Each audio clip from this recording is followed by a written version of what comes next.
আসসালামু আলাইকুম।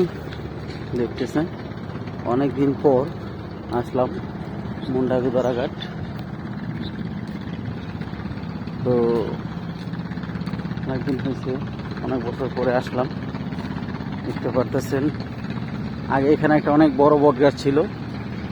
বট গাছটা সবসময় বট গাছে এসে আমরা গোসল টুসল করতাম বর্ষার সিজনে। এখন আবার একটা ছোট চারা লাগাইছিল, চারাটাও বড় হয়ে গেছে, খুব সুন্দর দেখতে পাচ্ছেন।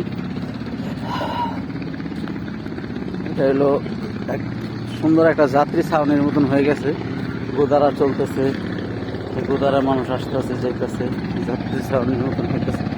খুব সুন্দর একটা পরিবেশ দেখতে পারতেছেন, অনেক সুন্দর একটা পরিবেশ। ঠিক আছে, সবাই ভালো থাকবেন, আল্লাহ হাফেজ। সবাই ভালো থাকবেন।